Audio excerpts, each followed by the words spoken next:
But sometimes we also have guests come on. This one is no exception.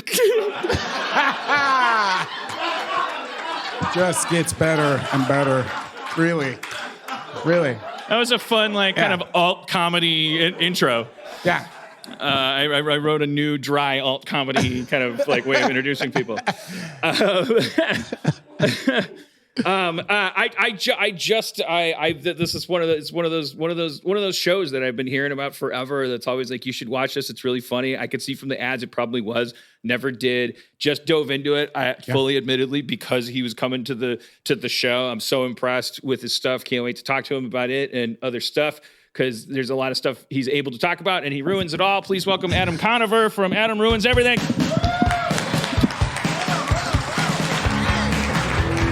Yeah, anywhere you want, I think. Hi, everybody. Oh, so nice to be here. What do they call a person that is it a polydact? Is that a word? Yeah. Would that be a person who's got more than one hand? Oh. No, I think it's a person who knows more than one thing. Will that be polydact? Yeah, I think so. Polymath? Oh, I think it might be polymath. Anyways, yeah, thank you. This has been great. I watched 5 episodes of your show today. Thank you, man. Popped around multiple seasons and stuff. I was really, really impressed. Now, and we'll get the plug-in out of the way. Is that it may be an ill-timed plug, but there's stuff coming up in July. Was that it? Or? Yeah. We've got new episodes. We got new episodes up in July. We are on Netflix now, which is very exciting, and we also have new episodes coming out at the end of March on Netflix. They're not new, but they're new to Netflix. So, but it's weird because people who just have Netflix are behind everybody else, but they don't even know that there's more episodes of the show to watch. It's a very strange state of affairs. Yeah.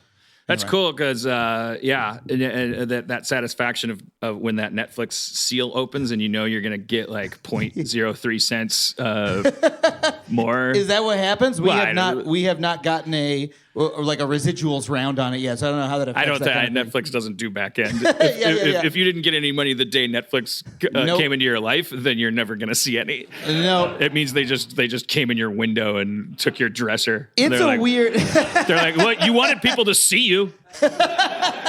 Yeah, it's really weird. The state of affairs of being a modern creative person is just hoping that a platform bestows its unearned sea of eyeballs on you in a windfall, and then hoping to God it doesn't go away for no reason later, that you don't get fucked by some algorithm tweak that they made to try to stop anti-vaxxers or something. Suddenly no one's watching you now. It's bizarre. What's the viewership like on True TV? What kind of world are you mired in? Are they Are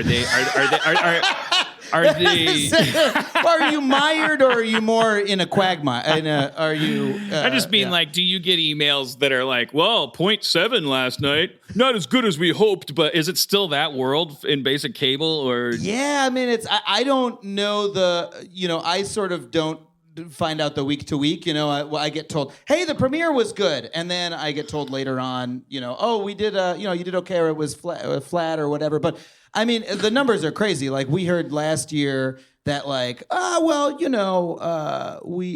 the numbers were it was flat. Your ratings didn't go up from year 2 to year 3, right? And I was like, oh, that's a little disappointing. And then I found out later that the ratings for all of cable television had dropped 10% in 1 year. So if we were flat, we went up. Yeah. We're beating everybody else. Well, it's I keep telling people about my weight. I'm 46 years old. If I get a little bit fatter, that means I'm fucking ripped. I'm actively not Aykroyding. I'm not exploding into it. Anyways, that's exactly what it's But that was the same as when I was at NBC. It was but except the worst part was they didn't that. At least you could. Well, you said you found out later, but it was years of Venice sinking and being measured as sinking, but everyone just kept blaming the shows. It was how can you blame all of the shows for all shows failing in ratings? Yeah. If The Office is also failing by the same amount, you have to take that part off of yelling at me. Now they're starting. I am totally with that, and now they're starting to get it. And I have conversations with TV executives more where they say we we got to get on some new platforms. I mean, cable television just is not doing well. I'm like, you're a cable executive. Where are you going to go? No, it's cool. I just found out my company's buying an oil company next week. Like, pretty soon we're going to be Time Warner Mobile. They're trying to start, Turner's starting a streaming service sometime, hopefully before LA collapses into the ocean. And I think that's their next big thing. But we're doing, look, we have, True TV is a great audience. Impractical Jokers is on our network, and that's the best thing ever because Impractical Jokers, if you guys have seen the show, wonderful prank show. They run it like 23 and a half hours a day.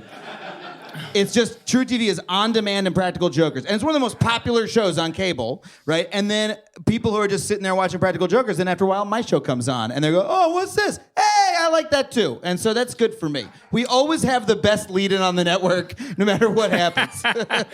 And yours isn't constantly being run? Because that's another factor. Like, yeah, they do. We do pretty good on reruns too. They give us, they'll do 2-hour blocks throughout the year and stuff like that. I'll say Adult Swim. They don't either. Maybe this is privilege, maybe because we're a gigantic hit. You're welcome. Yeah, but I don't think it is because Adult Swim never. I haven't heard a goddamn decimal number since I left NBC. Really? Adult Swim's always they're been making their money 1,000 ways. They've got it, like you're on lunch boxes. Yeah, they also understand but... that they run their programming just on this big round clock, a big round clock. Harmon explains television. So how would you even be able to yell at anybody like, oh, it looks like you're taking a dip? It's like, what dip? Like maybe you've accidentally adequately captured the appeal of the show. Maybe 80 people want to watch it at 9 a.m. Yeah. And then another 10 people want to watch it an hour later. So that's us ruining television, maybe ruining basic cable. But I'm very happy to be surviving in everything is exploding right now in a million ways, and everything's being disrupted. So I'm very happy to just be surviving it all. It's a great show. That's the important news is that creatively, and I biggest compliment I have is that I had so much shit to do today. I'm in big trouble. I'm like really really behind on a draft, and I wasn't using you to procrastinate because I really did want to finish my fucking draft, but I knew I had to watch at least an episode of your show. Thank you. And I did, and then I watched 5, and I had to peel myself away. I really Thank you. like it. Let's figure out later if this was a good or a bad idea. How many people in the audience by applause have seen this show? Oh my gosh, that's pretty nice. I mean, that's a win-win. If there's anybody, if you're focusing on the negative space, that means potential. Yeah, that's now we're marketing to them. And then those other people are like, well, what do the clapping people know? I don't know.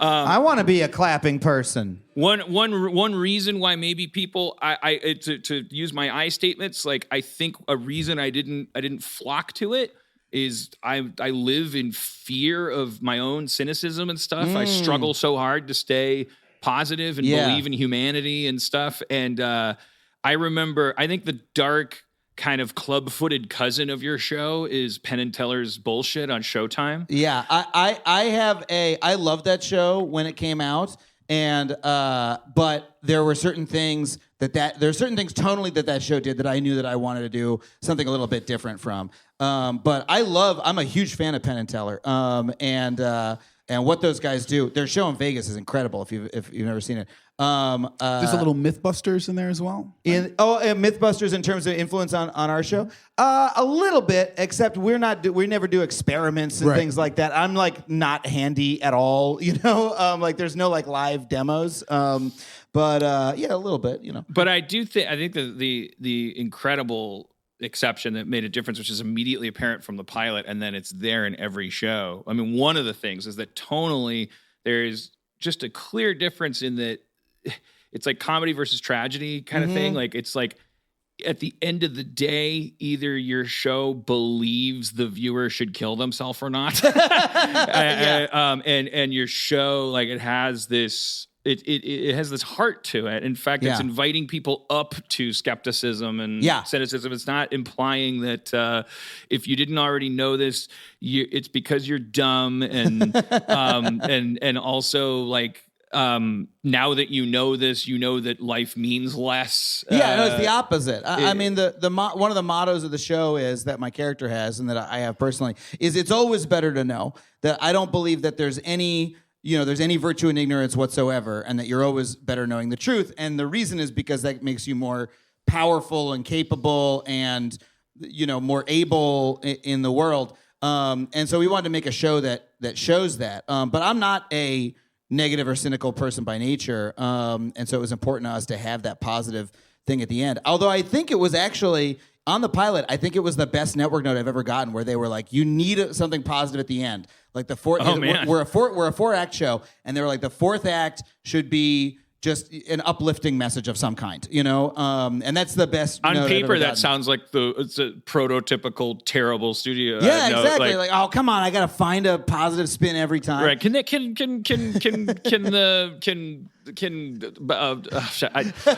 was gonna try to riff the name of like a character that's like a guy you love to hate. I was like, can Rick from Rick and Morty, can he be good at his job? I don't know. I was like, exactly. Can he have a dog that he loves just to show us that Yeah, it sounds too Pollyanna-ish. But in this case, what was the hardest positive fourth act piece? Like, what was the hardest one you think you did that, or are they all like, oh, it's actually... There's always something positive on each one. There's somewhere, the ones that work the best are where there's a specific thing that people can do, where it's like, now that you know this, instead of doing the bad thing that you were doing before, here's the good thing that you can do. Instead of like giving, instead of buying Tom's shoes in our pilot, you can give money to people directly, and that's much better for them, right? The hard ones are where it's like really diffuse, like what the solution is. Like our climate change episodes are the most difficult ones. And we did this whole episode about climate change that was very important to me. We did it in 2016, and the big takeaway at the end, and this was like literally me that a lot of times I'm working through it myself, like I was literally wrestling with what the fuck are we going to do about climate change? No one is making any progress. How do I think about this? Because it seems really dire. And we talked to this climate thinker and philosopher, Dale Jamieson, who made the point that, like, look, it's not, when people talk about climate change and they say the end of the world is coming, if we don't do this, the world is going to end. That's always false, right? You can always make a choice today to make it better tomorrow. No matter how bad things are going to get, you're never off the hook, right? Because there's no such thing as the apocalypse, right? Because there'll always be people who are living. And he said the best reason to be positive is because of the Paris Agreement, because every country came together, and it just happened. Every country came together and made this agreement. And so we did an episode where we talked about that. That was the fourth act. Thank God for the Paris Agreement, because this is the best sign we've ever had. And then between shooting and airing was November 2016. And we had to released a little bumper at the end, which was like, okay, so the Paris Agreement is, we're kind of worried about it now, and you should like call somebody, get one of those apps and call a congressperson, you got a little bobcat there. Shit. Yeah, I become Bobcat Goldthwait in my darker moments. A Snickers bar right now. The episode that really I the 5 I watched, but I saw obviously when the title of the episode is different. I'm like, okay, I'm zooming in on that, and there's this character Emily in the show who's your oft antagonist / whatever. Played by Emily. You're ruining everything for her. And she wrote with you on the original College Humor series, you said. Yeah. And plays herself. Her name's Emily. She's not playing herself. She's playing it's based on her loosely, yeah. But that she's, she gets these episodes where she gets to ruin you.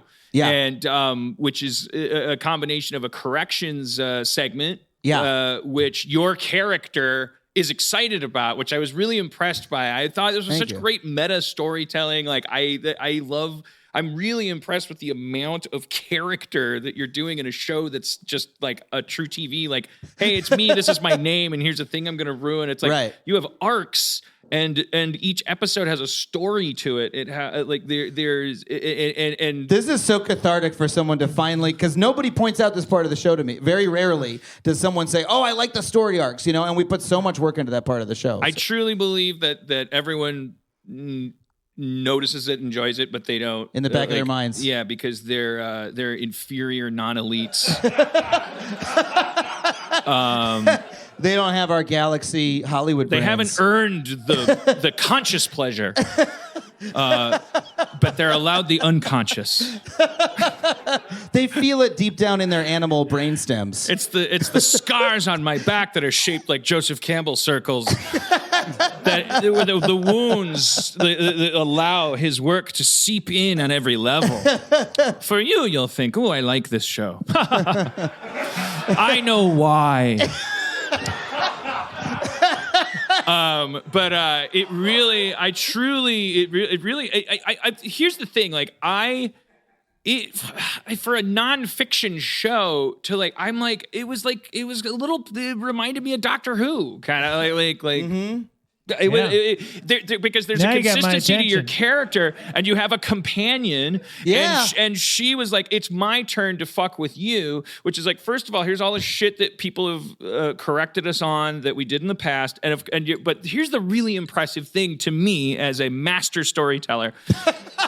In the first act of that story, Adam is like, "Oh, goody, I love being ruined," because it's like the Addams family, right? Like, hey, what if you ruined a ruiner? Well, the ruiner would love it. He loves ruination. Oh, good, more ruining.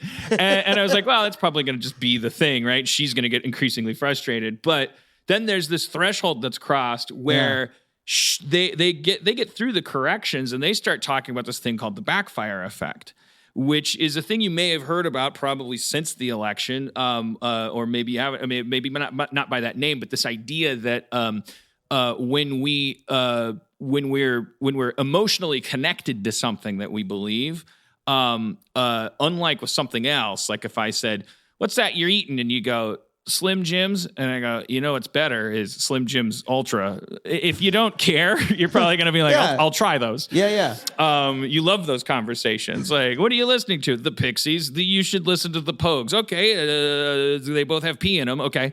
I wish we had used these act outs on the show. These would have been a great demonstration. But the backfire effect happens when you tell somebody, as the obvious example is, who'd you vote for? Oh, Natalie Portman. Well, she rapes children. You should, and she pollutes the rivers, and you didn't know that, and so you should vote for Bernie. I'm trying to change the name so that we don't.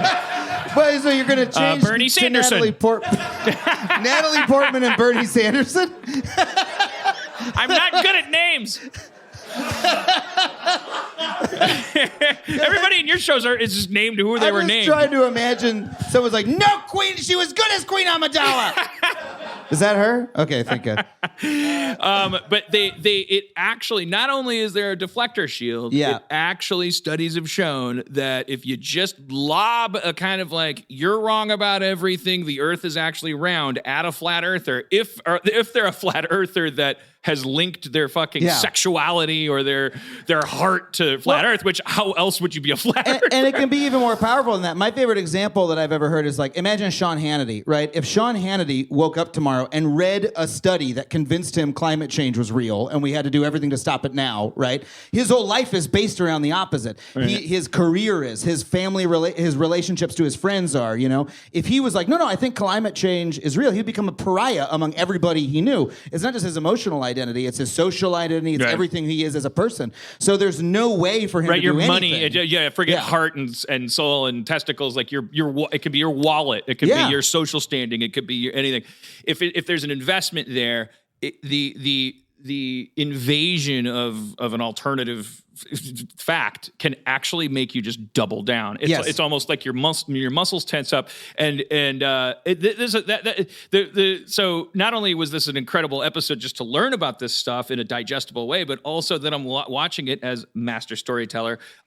Your character in the show, that's the threshold he crosses where he's like, I don't want to hear about this because it implies that your show doesn't have any value. Which is what my identity, both the character's identity and my own personal identity, is wrapped up in the premise. The idea that the show Adam does ruining work. everything doesn't mean anything. Yeah. It is how you get Doctor Who to question himself. Yeah. And I love that so much. And Thank you. it all happens just within one boxing ring with Emily just dressed and she's just punching you in the face, telling you Yeah. so it's not about there didn't need to be a car chase in order for this to be like a dynamic story. I thought it was really cool, and Emily learning this amazing thing. Okay, Harmon, land it. Use a period. You did it. The backfire effect, though. So how do we? The one. It was like as it is explained in your show. The reason for the backfire effect, the software we're working with, or maybe we should call it the hardware. Yeah, the hardware. The emotional wires, they run faster than the logical ones. Yeah. But you're never going to win. Like, we may as well just accept that humans are passionate, illogical. Well, and if we do that, then that gives us the tools that we need to overcome the backfire effect, right? Like my favorite thing about the segment was, we went. This guy who we interview on the show, Stephen Lewandowski, and his partners in academia, wrote a debunker's handbook, and that explains here's how to debunk things better. And it's a lot of stuff we already do on the show. And the thing that sticks with me the most is it's about the power of stories, right? That people so often when they believe something that's wrong, they have a story about it. Like here's, and you just like any fact that you probably have a story for how things got that way, right? America is like this because George Washington chopped down the thing and the person wrote the thing and whatever, right? And so if you can replace the bad story, the incorrect story, with a story that is both truer and more interesting, right? That's how you can convince them. And when he told me that, I was like, oh, that's our fucking show. That's like all we do.